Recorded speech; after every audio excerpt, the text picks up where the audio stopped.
Hey, what's up? I'm Alexey Sonic Elysium, and this is the ultimate kick and bass line tutorial. In this video, I'm gonna tell you all the most important aspects of making kick and bass for psytrance music. These two sounds are very important because they make people rock the dance floors if you make it right, and now I'll tell you how to do that. So let's go. Here I've got the tracks by well-known producers, which would be our guidelines and reference examples to learn how to make these parts, which I have made myself. And I'm going to reveal you the entire process step by step. Let's have a look through what we're gonna learn. This is the finest progressive collaboration of Zeiss and Sub-6. Awesome psytrance by Electropnose and Malice in Wonderland. And some dark sound by Adja. Step by step, going from easy to hard, referring to these examples, you would gain the whole arsenal of techniques to create and edit your own sounds. Let's get started from the first example, for which I have chosen the track by Adja called Spikadelic. This guy rocks huge dance floors worldwide, so let's find out now how to make his kind of sounds. I'm gonna examine the first reference and try to make my own kick and bass referent to this. I'm gonna use the Exoscope analyzer both to hear and see what's going on. I like it, but it can't match the tempo, so the picture is moving all the time, which is annoying.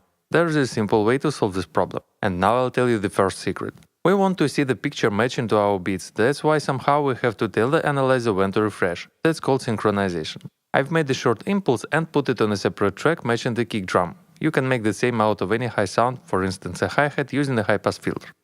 Now we set the rising mode here and move the slider down to the peak level of our sync spike. And with the time knob we can zoom in to have a closer look. That means now Exoscope would refresh every time the volume hits the peak level. So let's examine it now. Here's one beat of the kick drum and 3 notes of the bass. Kick drum is short and it's not overlapping with the bass at all, which is playing with the 3 identical notes. We can measure the kick length now. In 147, 1/16 is near 100 milliseconds. I've split up the reference kick and bass on separate tracks. Let's now have a closer look at them with the Spectrum Analyzer, and I like this one of the Apple Soft EQ. We see here that the kick drum is starting at around 3 to 4K, here we've got the high click, and here the low thump, which ends up at around 30 Hz. Let's pick up the similar sound referent to these values. I'll use the Sonic Academy Kick 2. For me, it's the most perfect and complete instrument for kick drums ever since the Old Good Bassism release. I'm gonna start with the default preset now and disable the rest functions we don't need at the moment. So I'm gonna work with the pitch and amp envelopes only. I'll just leave a pinch of distortion to my taste and make it shorter. So let's find out now what is the kick drum in its essence. We can see and hear that its frequency is falling down according to this curve, which we can edit. By changing its shape, we determine how fast does the frequency fall down from high to low. And changing its depth, we are able to emphasize certain frequency bands, make it sound more resonant or flat. And with the same curve, we can edit the volume. I'm gonna disable all the extra points now, just leaving a soft release. What is really important here is that every part of this curve is matching to certain frequencies. For example, this might be 30 Hz, this is 40, 50, 60, and so on. This way, by editing the amp envelope, we can cut certain frequencies that we don't like. I'm gonna set the length a bit more than 100 milliseconds to have some extra time for the release, and have a look at the analyzer comparing our kick to the reference one. We can see here that the low thump of the reference kick is louder than the click. We may boost the lows with an EQ, but as we know, the better initial sound is, and the least processing used is the best. Therefore, I'm gonna shape the desired waveform directly in the synth with the help of amp envelope. I'm gonna pull down this part with the high click and mids to emphasize the lows, and make a soft release. Adjust it a little bit, and compare what I've got against the reference. Sounds already quite similar. Please note that our aim is not to make an exact copy, but to learn the fundamental principles of kick and bass creation by examining these tracks. So in the meantime, I have made this kind of sound. With the help of amp envelope, I've lowered the mids here to emphasize the lower frequencies and made a soft release. The pitch one has only 2 points corresponding to the reference frequencies. Let's check out what we've got in the end.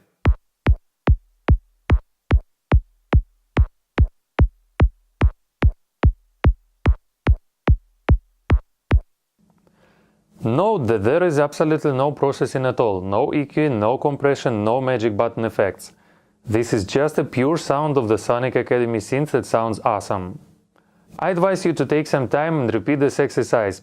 Play for a while with these points and curves, watch the spectrum analyzer and listen to the difference. Let's get to the bass now. Here I've got a MIDI part of 3 identical notes. I've shortened them to avoid overlapping and have some extra time in between for smooth release tails, because zero release settings would give us unwanted clicks and artifacts.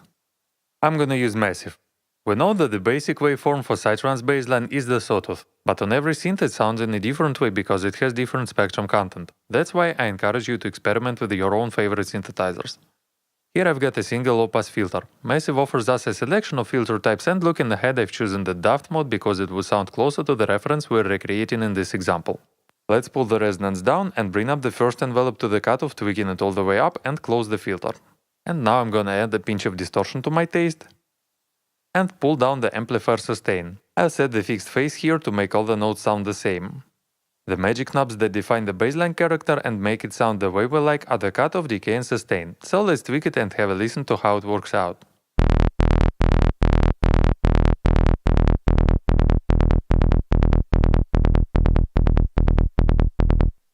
Now I want to make a nice sharp attack.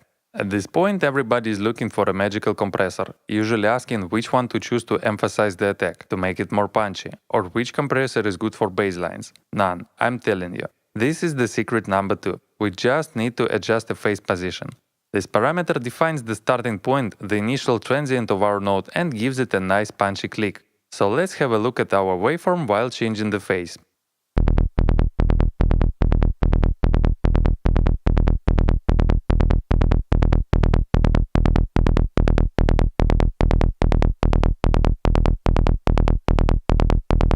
That sounds good now. I want to make the final envelope refinement. There is no specific recipe, just take your time playing around with these knobs.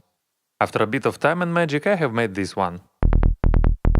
The trick is in the accurate envelopes and filter tuning.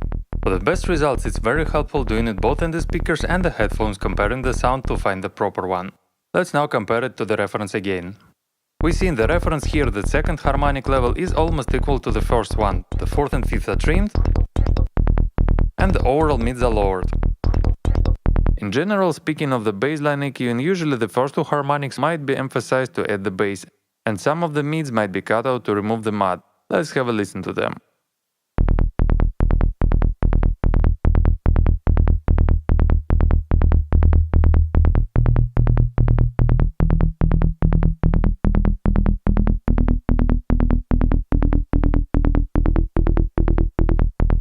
So I've lowered the mids to soften the attack,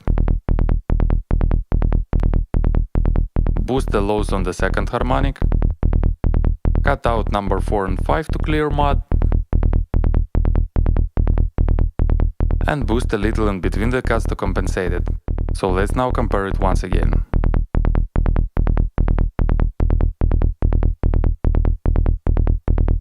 Just wonderful. Now I'm gonna show you one more secret. When we're done with the preset adjustment and it already sounds as we want it to, it might seem to be slightly out of tune. In that case, we may attentively fine-tune the pitch in around 10-15% plus or minus. Let's try to do that, comparing our sound to the reference again.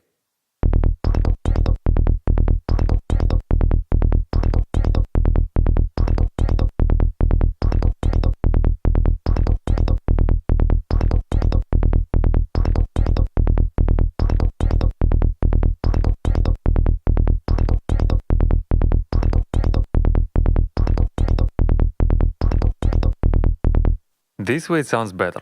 Now I'm gonna match the volumes of our sounds. Commonly kick drum is the loudest instrument of the track. The bass is usually playing at the same level with the kick or a bit lower. In this example we've got a short kick that does not overlap with the bass. That's why we may align it at the same levels, making the bass loud. As we can see on the reference peak levels, the bass line is even louder a bit, so I've made it to my ear.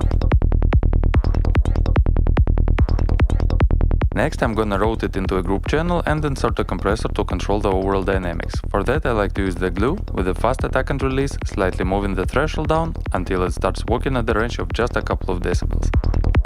As we're done with the kick and bass volume alignment, it's essential to put them into the right place of the whole mix. Usually I'm routing sounds into several group channels, drums, synth effects and so on, and keep an eye on them so that the volumes of each group channel does not exceed the volume of kick and bass group channel. I'll show it on my track called Thunderstorm.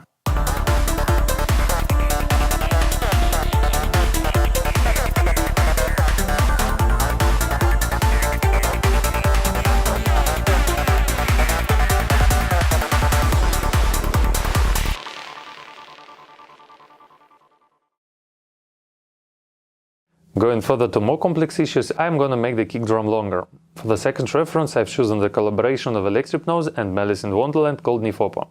I've heard this one on the Function One sound system and was greatly amazed by the very fine sound engineering at the very low end of the spectrum.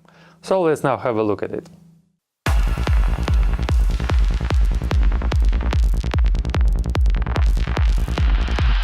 You can hear it right away that bassline notes are now changing in volume.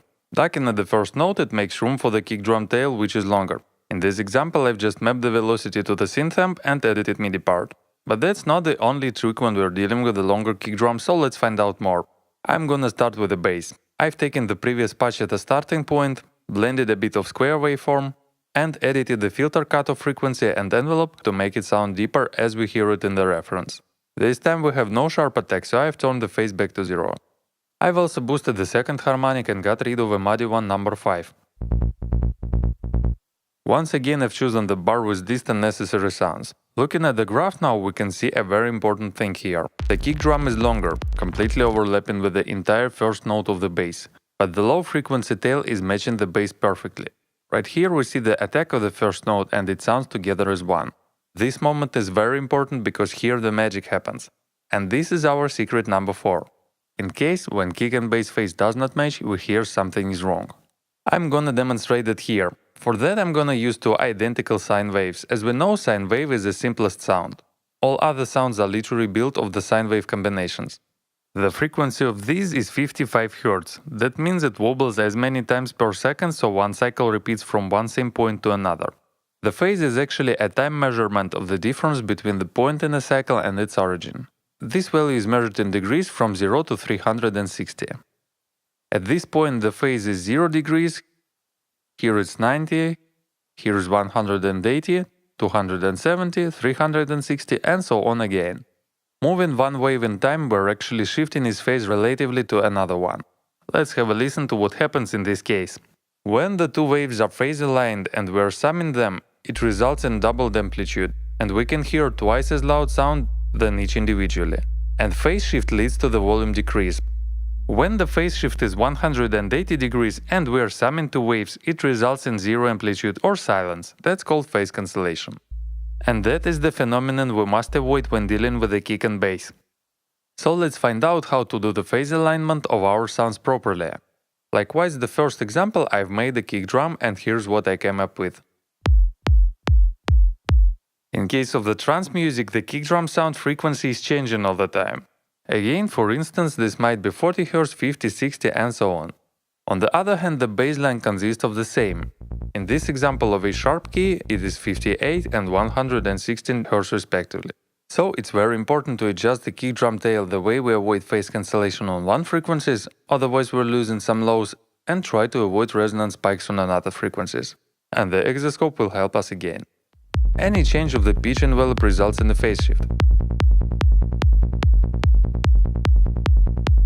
So our goal is to change it by ear and by sight, the way we get a smooth and solid waveform on the exoscope, nice and whole kick drum sound and distinct thump of the bassline attack. And now I'm gonna show you one more secret.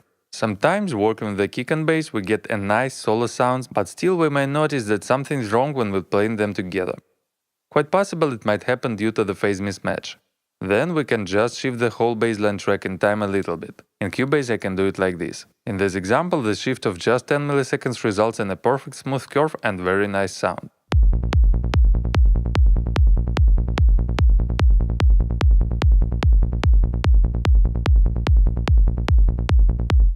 Now I'm gonna EQ the kick drum. Usually the mids are decreased to get rid of these frequencies.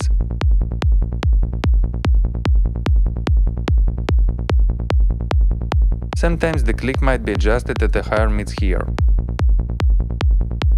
Sometimes the lows are boosted. Narrow bands might be cut out to give some space to another instrument, for instance a snare drum. In this example I've done all that with the help of amp envelope only. Let's have a look at that now. Again I've decreased the mids here to emphasize the lows, and here I found the sound I don't like and got rid of it just this way.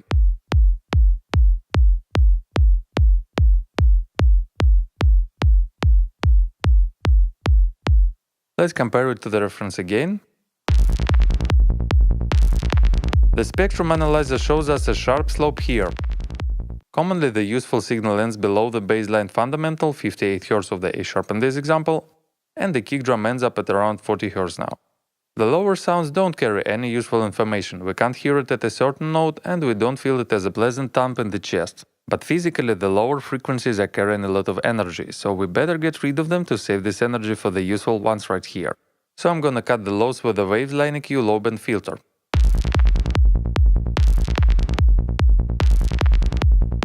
But as we are using any filter at the very low end and wanted artifacts occur. Look at this moment right here, when the kick drum ends and the next one begins. When I fire up the low-cut filter, we've got some fluctuations both after the end of the sample and actually before its origin. That's why it's essential to bounce the kick and bass. For that I'm gonna export into the WAV file, then cut out the necessary part precisely and set a short fade out to avoid unwanted clicks. In general, there are different opinions on that issue, and some artists believe that the true mastery lies in the very fine adjustment of the very low end of the spectrum. Once on a festival I've heard a track by my beloved Infected Mushroom, Never Ever Land. If we have a look at the spectrum analyzer, we'll see that the kick drum is playing all the way down to 0 Hz. On the dance floor it felt fucking amazing. Genius!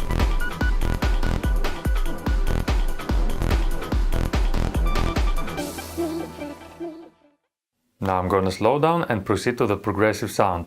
For the third reference I've chosen the collaboration of Zeiss and Sub 6 called Witchcraft. I've met Zeiss a couple of years ago and he greatly inspired me to spend more time working in my studio, so now I'm sharing the results with you.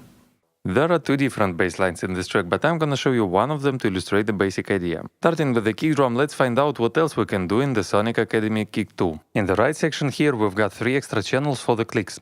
We can choose it from the preset library or load any sample we like and tweak its parameters. I've likely guessed the original click is number 12, we can see the spectrums of mine and the reference one are matching completely. When adding the click to the kick drum, it's essential to verify the phase match again. So let's turn the click waveform display here and zoom in to have a closer look. We can edit the click parameters, but I like how it sounds, so I've decided to keep it as it is and edited the sub-layer envelope to match the phase of the sub and the click.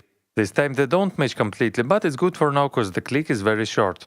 The rest of the pitch envelope I've adjusted by ear and by eye checking for the phase match with the bassline.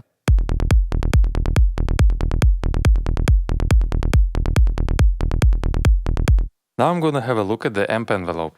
In the Kick 2 we can edit the sub and the click envelope separately. The click envelope is simple, I've just lowered the attack a bit to make it softer and shortened the click. On the sub layer I've also lowered the attack to separate it from the click, made the slope here to reduce the mids, and right here I've cut some frequencies I don't like, and also I've trimmed it with an EQ bit.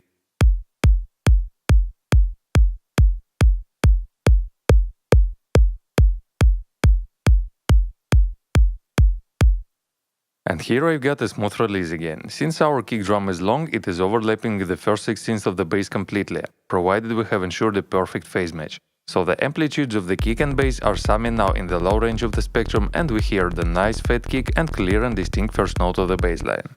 That means first we make both of it softer, reducing the amplitude of the kick's release and reducing the velocity of the first note of the bass line, and then when they are summing we get a nice clear and fat sound at the low frequencies. Let's get to the bass now. Again I've tried to achieve the best dry sound with the synth only, tweaking cutoff and envelopes, and actually it sounds already nice. It's just a plain sawtooth again. I love the sound of different filter modes, that's why I've added the low pass 4 and DAFT filters in parallel, tweaked the envelopes, and adjusted the phase, and added a pinch of distortion of course. Now let's compare it against the reference. Again, I'd like to emphasize that our goal is not to make an exact copy, but to learn how do certain plugins work, understanding their abilities and what sound we can actually achieve by using them. So let's get to the processing now. For the start I'm gonna add the LFO tool here to make our sidechain effect even smoother.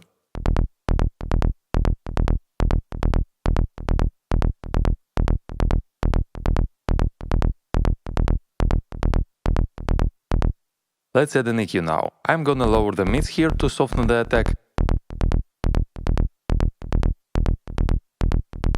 Cut this frequency I don't like.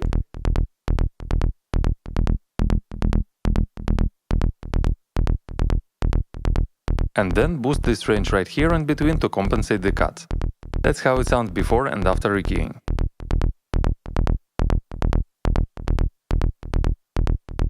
In the original sound we can hear a nice crunch. It can be achieved with the distortion, so let's find out now how to do that. Looking at the exoscope, we see a strange waveform instead of the common sawtooth. Usually this kind of a picture might be a result of any multiband processing, anything with a crossover inside.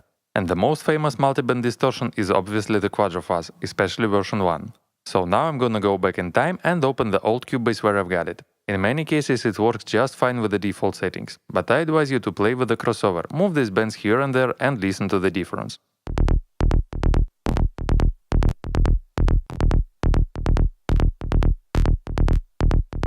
Again, it's very helpful doing it both on the speakers and the headphones to find the best settings. Now I'm gonna bounce the bassline and get back to our project. Let's get to the final EQing now. First I've removed the frequencies we don't like, and now I'm gonna boost the ones that sound good. And for that I need a special EQ that gives a nice color to the sound, makes it in a tasty and musical way. There are lots of such plugins and I like SPL Bass Ranger. That's how it sounds before and after EQing.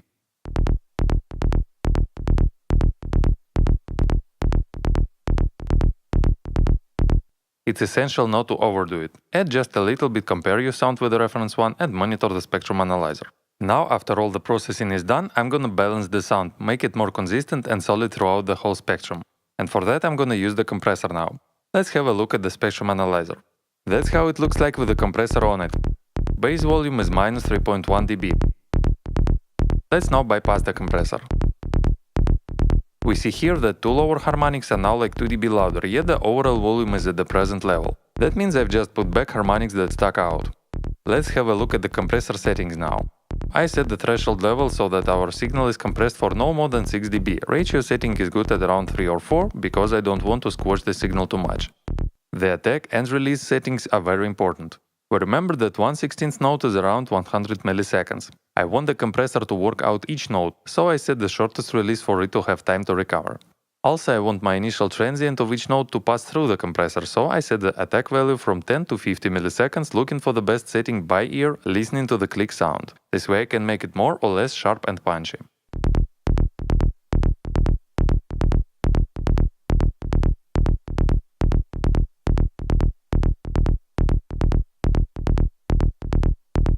Also, I mix a bit of dry signal to make it sound more consistent.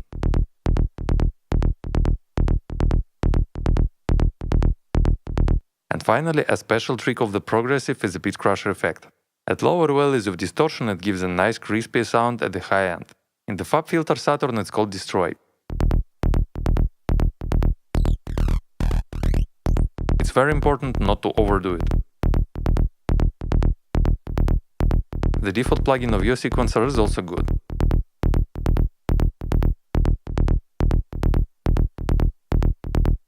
Let's compare it all together with the reference now.